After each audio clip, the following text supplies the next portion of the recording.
Tenho visto ultimamente muitas discussões sobre as questões relacionadas com o PHP. Toda a gente sabe, para quem está dentro da área do desenvolvimento, que o PHP sempre foi uma linguagem muito pouco querida por parte dos programadores. Porquê? Porque não é uma linguagem mesmo perfeita, não é uma linguagem que nasceu orientada a objetos, tem vindo a fazer um esforço enorme para tentar acompanhar algumas das tendências atuais do universo do desenvolvimento, mas o PHP de facto continua a sobreviver no mundo da web, que está cada vez mais a ser absorvido pelas tecnologias relacionadas com frameworks de JavaScript e outras que eventualmente irão aparecer num futuro muito próximo. Mas esta questão do PHP estar ou não estar a desaparecer é uma questão que surge recorrentemente. E porquê? Mais uma vez volto a frisar, é uma linguagem de programação que não é muito bem vista por parte de programadores que usam outras linguagens, mas convém aqui referir que de facto ainda existe um mercado muito interessante para o PHP, principalmente, e esta informação é fundamental para todos aqueles que querem ou pensam em seguir uma carreira profissional dentro da área do desenvolvimento para a web. Bom, o que é que fundamentalmente eu quero dizer neste vídeo relativamente ao PHP? Quando ouvimos alguém dizer que o PHP está morto, que já ninguém usa PHP, é uma completa falácia, e eu vou aqui demonstrar que isso é errado. Não estou com isto a dizer, contudo, que nós devemos apostar fortemente no PHP em detrimento de outras tecnologias. Bom, por isso é que eu digo que a escolha do PHP para desenvolver o nosso projeto vai depender muito do tipo de projeto, como é óbvio. Se nós vamos querer desenvolver um projeto, por exemplo, vai ter que ser construído no sentido de também ter uma versão mobile, etc., é evidente que o PHP não dá resposta a todos os tipos de projetos. Então, eu não vou poder utilizar PHP se, por exemplo, o meu objetivo é construir uma aplicação para mobile, para iOS ou para o Android. No entanto, uma framework de JavaScript, como é o caso no Node.js ou do React.js e da sua extensão React Native, que, por exemplo, permite criar aplicações nativas para os dispositivos móveis, então aí sim será muito mais interessante eu focar o meu percurso de aprendizagem nessas frameworks, ok? Ou nessa linguagem, primeiro começar por aprender o JavaScript e depois então avançar para as frameworks. Mas o PHP de facto não está morto. E não está morto porquê? Atualmente, a maior parte da internet continua a funcionar com o PHP. E se nós pensarmos, por exemplo, no caso do WordPress ou nas lojas de comércio eletrónico, uma grande esmagadora maioria das páginas institucionais de empresas ou de páginas de e-commerce, de comércio eletrónico, são feitas com base em Content Management Systems, ou CMS, produzidos totalmente em PHP. O exemplo mais flagrante é o do WordPress, que entretanto veio ocupar com o tempo o espaço que anteriormente era ocupado pelo Drupal e pelo Joomla. Temos ainda em plataformas de ensino à distância uma plataforma que continua a ser muito utilizada, que é o Moodle, por exemplo. E no caso do e-commerce nós temos o OpenCharts, temos um conjunto imenso de lojas online que funcionam apoiadas por cima de frameworks criadas em PHP, para além de inúmeras APIs que continuam a fornecer informação através da web e que foram criadas em PHP por ser eventualmente uma linguagem mais rápida em termos de desenvolvimento destas tecnologias.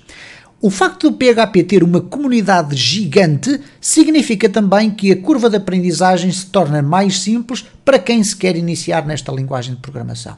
E por conseguinte, o PHP continua ainda muito vivo, não se prevê que vá desaparecer tão depressa, porque o mercado ainda continua a ter uma enorme demanda, quer de desenvolvedores, quer de produtos. Bom, eu vou dar aqui depois alguns exemplos. O que acontece muitas vezes quando se fala que o PHP está morto é, portanto, um conjunto de comentários desfocados dos objetivos. Não é propriamente desfocado da realidade, ok? A realidade tem a ver com tendências. A tendência atual, no momento em que estou a fazer este vídeo, é começarem a aparecer cada vez mais páginas e aplicações web criadas com frameworks de JavaScript. É fantástico, é fenomenal, mas o PHP continua focado em outro tipo de objetivos, nomeadamente, por exemplo, eu ainda não conheço nenhuma loja online, se calhar aí estaria a exagerar, mas por exemplo um Content Management System, como é o caso do WordPress, tão completo como é o caso do WordPress, e que seja feito exclusivamente com uma framework de JavaScript. Não quero com isto dizer que não venha a existir ou que já não existam alguns com essas potencialidades, mas neste momento continuamos ainda absorvidos por esse Content Management System que é o WordPress. O PHP não dá resposta a todas as necessidades. Este é um facto e, portanto, eu já tinha referido no início deste vídeo que se nós vamos desenvolver um projeto para uma determinada finalidade, nós, obviamente, se o PHP não se encaixa nessa finalidade, não faz qualquer sentido dizermos que o PHP vai ser a nossa opção. Isso não quer, contudo, dizer que o PHP não seja a opção para outro tipo de projetos. E é uma linguagem um pouco problemática, de facto. Porquê? Porque é uma linguagem muito dada a erros e é permissiva. Nós podemos criar código com erro e em algumas circunstâncias o PHP não nos vai dizer que temos ali um erro, vai até, em muitos casos, avisar-nos que existe ali um erro, mas entretanto tudo está bem e vamos continuar a executar a nossa aplicação, que é algo que não acontece com outras linguagens de programação, onde assim que é encontrado um erro, automaticamente a aplicação para. Isso não acontece com o PHP e por isso muitas vezes é considerada uma linguagem de programação mal amada por parte da área do desenvolvimento.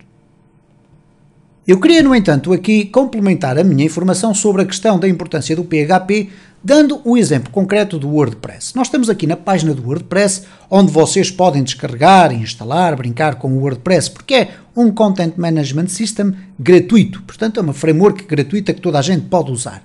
O que por vezes não é gratuito são, por exemplo, alguns add-ons, nomeadamente os temas e os plugins que nós podemos instalar no nosso WordPress para incrementar as funcionalidades e permitir que ele possa ter ali um conjunto de ferramentas adicionais àquelas que vêm de raiz. E nesse mercado dos plugins e dos temas, percorrem-se milhares e milhares de dólares e de euros de um lado para o outro todos os dias. Eu falo especificamente quando uma empresa adota o WordPress como a sua ferramenta para construção de websites, e não é nada que não seja tradicional ver-se, isto é, empresas de desenvolvimento de páginas web que usam o WordPress como ponto de partida para desenhar as suas soluções, mas que depois recorrem à instalação de plugins e utilização de temas que não são gratuitos e, portanto, envolvem um custo adicional para o cliente. Ora, esse custo adicional que o cliente não vai, no produto final, não vai achar nada de extraordinário, porque estamos a falar de plugins que podem custar 40, 50, 60 dólares, alguns deles, neste caso os temas, estávamos a falar 40, 50, 60 dólares, no caso dos plugins poderemos estar a falar de valores bastante superiores, já vou mostrar aqui dois exemplos de um e de outro, mas isto significa dizer o quê? Que existem de facto empresas e até desenvolvedores particulares que dedicaram o seu espaço de aprendizagem a conhecer o WordPress de uma forma muito aprofundada. Para quê? Para desenvolver plugins e para desenvolver temas para o WordPress, uma vez que há uma imensidão de gente a utilizar esta plataforma, e depois vender os seus produtos. E eu vou dar aqui dois exemplos. Por exemplo, se nós quisermos ter uma fantástica ferramenta para a construção de formulários dentro do WordPress, uma opção, por exemplo, poderia ser aqui o WP Forms, ok? É um contact form criado pelo WP Forms, etc. Há aqui um conjunto de informações sobre os detalhes e tudo isso. E, como podem observar, no dia em que estou a fazer este vídeo, a última atualização foi há 2 dias, o que quer dizer que é um plugin utilizado. Instalações ativas mais de 1 milhão, portanto estamos a falar aqui de um imenso conjunto de páginas web que utilizam esta ferramenta E, como podem aqui observar, na parte da instalação, ele diz aqui uma coisa muito interessante, que é o seguinte: na instalação, se você quiser mais funcionalidades, compre a versão completa do WP Forms. Ora, a versão completa do WP Forms tem aqui vários pacotes distintos consoante o número de funcionalidades. E reparem que, embora estes números possam, obviamente, ser um pouco extrapolados, estamos a falar de mais de 10 milhões de downloads. Obviamente que nem todos os downloads, ou a esmagadora maioria deles, não se vão transformar em compras da versão Premium, mas muitos deles acabam mesmo, de facto, por se transformar numa compra de versões Premium. E então, neste caso, podemos estar a falar de uma realidade de um plugin que é utilizado por milhares de websites, relativamente aos quais o cliente ou o dono desse website terá que pagar cerca de $40 por ano. Agora façam as contas, façam a multiplicação deste valor pelo número de clientes e irão com certeza ter aqui números bastante risonhos no que diz respeito a um plugin que é todo ele desenvolvido em PHP e que é para um Content Management System, que é o WordPress, que é uma plataforma de PHP. Dizer que o PHP está a morrer numa circunstância comercial deste tipo é, portanto, uma falácia. E fechamos aqui, por exemplo, com um dos que é mais conceituados temas de WordPress, que é o Avada, que continua a vender e a vender e a vender. E neste momento, eventualmente, obviamente, fazendo esta ressalva que estes números podem estar muito extrapolados, mas muitos milhares de WordPresses, de instalações de WordPress, utilizam o Avada, que não podemos considerar como um plugin, mas sim um tema, portanto, uma organização visual do conteúdo do nosso WordPress, e este tema é pago, isto é, tem um preço, é comercial. E se nós formos ver aqui quanto é que custa o Avada, nós vamos ver que a licença regular custa $60 por ano.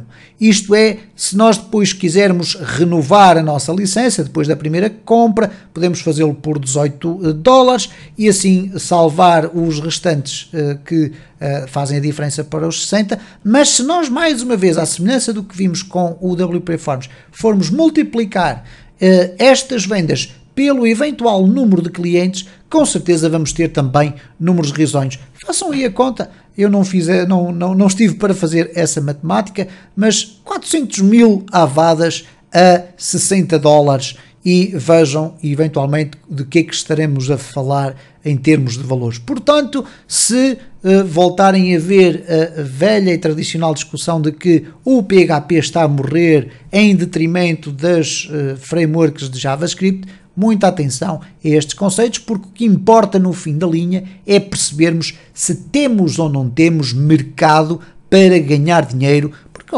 no fim da linha nós queremos é perceber se de facto a linguagem de programação que aprendemos e que utilizamos nos vai trazer rendimento monetário e, portanto, aqui temos alguns exemplos que de facto demonstram que o PHP continua vivo.